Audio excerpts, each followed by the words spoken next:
नमस्कार मित्रों।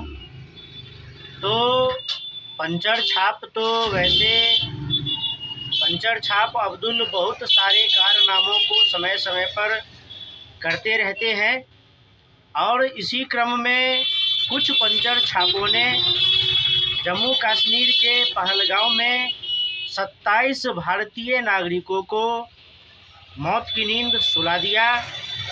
तो कुछ लोग कहते हैं कि यह जो अब्दुल है यह सिर्फ पंचर ही नहीं बनाते।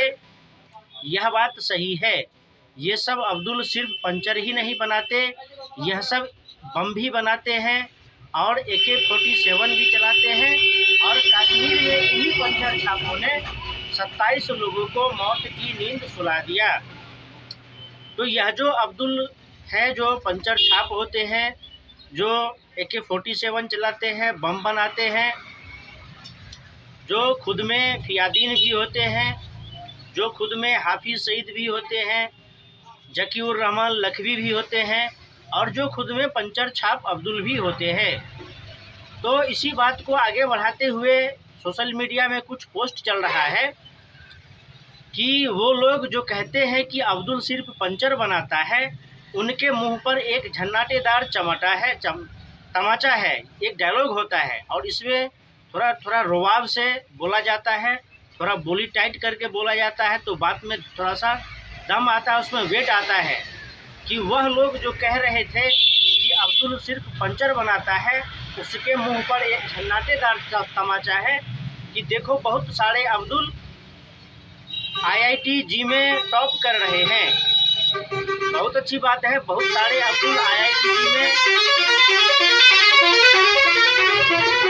टॉप कर रहे हैं, बहुत सारे अब्दुल IIT में टॉप कर रहे हैं।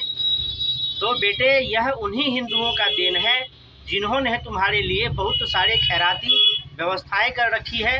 और तुम्हारे जो आतंकी संगठन होते हैं, सरगना होते हैं, आका होते हैं, वह जो व्यवस्था करके रखते हैं वो तो है ही। हिंदुओं ने भी तुम अब्दुलों के लिए बहुत सारी व्यवस्थाएं कर रखी है, बहुत सारी खैराती व्यवस्थाएं कर रखी है जिनकी कोई आवश्यकता ही नहीं थी। क्योंकि जैसे कि कोई हिंदूवादी नेता यह कहते हैं कि एक अब्दुल 100 हिंदुओं के मोहल्ले में चैन से रह सकता है, लेकिन 100 अब्दुलों के मोहल्ले में एक हिंदू चैन से नहीं रह सकता है। तो यह उन्हीं हिंदुओं की देन है और मैं कहता हूं कि यह उन अब्दुल के आकाओं के मुंह पर एक भींगा हुआ जूता है, जो इस बात को नहीं समझते हैं कि एक अब्दुल 100 हिंदुओं के बीच में चैन से रह सकता है, वह अब्दुल कलाम बन सकता है, लेकिन 100 अब्दुल के बीच में एक हिंदू नहीं रह सकता है। उसको कलमा पढ़ना पड़ेगा, उसको नमाज अदा करना पड़ेगा, उसको इस्लाम कबूल करना पड़ेगा और जब वह इस्लाम कबूल कर लेगा तो फिर उसको काफिरों का कत्ल करना होगा। निश्चित रूप से वह जाहिल बनेगा। लेकिन यह हिंदुस्तान है, यह हिंदुओं की सभ्यता संस्कृति है कि 100 हिंदुओं के बीच में एक अब्दुल कलाम बन सकता है। वो वाला अब्दुल नहीं जिसको जावेद अख्तर ने क्रिएट किया था, वो वाला अब्दुल जिसको भारत माता ने क्रिएट किया है, अब्दुल कलाम। तो जहाँ तक पंचर छाप की बात है और यह कि इसी भारत देश में कोई अब्दुल टॉप करता है, सही बात है, टॉप करता है। पाकिस्तान में कोई हिंदू आज तक टॉप नहीं किया, पाकिस्तान में, बांग्लादेश में, अफगानिस्तान में आज तक कोई हिंदू टॉप नहीं किया।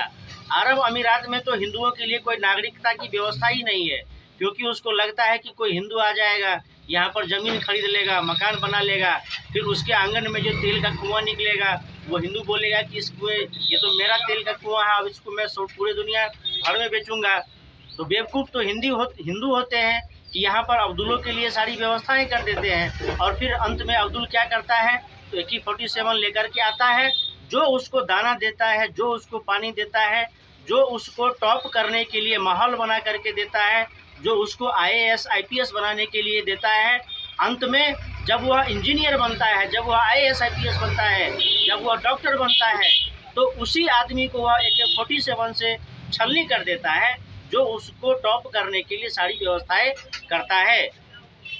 तो कोई यूट्यूबर बनने के चक्कर में, अपने आप को दिखाने के लिए कि देखो ये झन्नाटेदार तमाचा है, ये उन लोगों के मुंह पर झन्नाटेदार तमाचा है जो कहते हैं कि अब्दुल केवल पंचर बनाता है।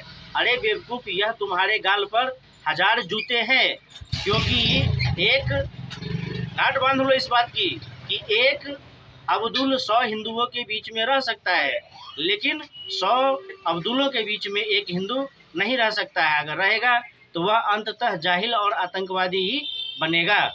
तो फिर मिलेंगे अगले वीडियो में। नमस्कार।